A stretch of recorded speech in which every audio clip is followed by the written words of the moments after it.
சரி, நீங்கள் அடுத்து ஒரு காமெடி கேள்வி நேரம் சொன்னீங்களே, அது என்ன கேள்வி? ஆதவர்ஜுனா வந்து ரஜினி அவர்களை பற்றி அவர் எதாவது வற்புறுத்தினாங்க, அரசியல் விட்டு போக சொல்லின்ற மாதிரிலாம் சில விஷயங்களை பேசியிருந்தார். இதுக்கு வந்து பதில் சொல்லக்கூடாதுன்னு நினைச்சேன், இருந்தாலும் நான் சொல்கிறேன். சூப்பர் ஸ்டார் ரஜினிகாந்த் அவருடைய வீட்டில் மேனேஜராக பணியாற்றியவர் ஆதவர்ஜுனா. அவர் மேனேஜரோ இல்லை அவர் பிஆர்ஓவோ வெளியே வந்து இந்த மாதிரி பண்ணாங்க அப்படின்னு சொன்னால், நடிகர் விஜய்க்கு ஒரு பிஆர்ஓ வந்து இங்கே வந்து சேர்ந்தா இருப்பாருங்க, அவரை மாதிரி ஒரு பொறுப்பில் இருந்தால் அவர் சொல்லலாம். ஆதவர்ஜுனா வாய்க்கு வந்ததை பேசக்கூடிய ஒரு ஆள். அவர் சொல்கிறத நீங்கள் ஒரு பெரிய பிரேக்கிங்காக எடுத்து இவர் இதை சொல்லிவிட்டார் ரஜினிகாந்த், பெரிதும் மதிக்கக்கூடிய அண்ணன் ரஜினிகாந்த் அவர்கள் வெளியே வந்து எங்கேயாவது வந்து என்னை திமுக வற்புறுத்தியது அப்படின்னு வந்து பேசியிருக்காரா? நீங்கள் சொல்லுங்கள். போகிற போக்கில் வந்து இப்போது டிவியில் வந்து ஏதாவது ஓடிட்டு இருக்கோம், காமெடியில் ஏதாவது ஒரு டைலாக் அடிப்பான், அந்த டைலாக் வந்து இவர் இந்த டைலாக் பேசி விட்டார், இதற்கு என்ன பதில் அப்படின்னு கேட்டால் காமெடிக்கு பதில் சொல்லுகிற அளவுக்கு ரஜினி இல்லை.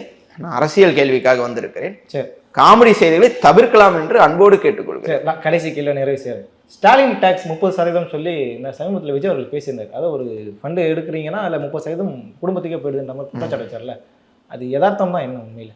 4 நாள் ப்ரிப்பேர் பண்ணி மனப்பாடம் பண்ணிட்டு யாரோ எழுதி கொடுக்கறத வந்து பேசியவர் பேச்சுக்கு பதில் சொல்ல வேண்டும் என்று சொன்னால் 30% அவர் ஆதாரத்தோடு 30% இங்கேருந்து இங்கே போகுது அப்படின்னு அவர் நிரூபிப்பாரே. ஆனால் 1 to 1 விஜய் அவர் நடிகர், கட்சி தலைவர் என்றெல்லாம் இருக்கட்டும், அவருக்கு தெம்பு இருந்தால், திராணி இருந்தால், நான் ஒரு கட்சியில் சாதாரண தொண்டன், நான் ஒரு திராவிட முன்னேற்ற கழகத்தின் சாதாரண தொண்டன், என்னோடு அவர் விவாதிக்க தயார் என்றால் நான் அந்த 30% என்ன ஆனது என்பதை விவாதிக்க நான் தயார்.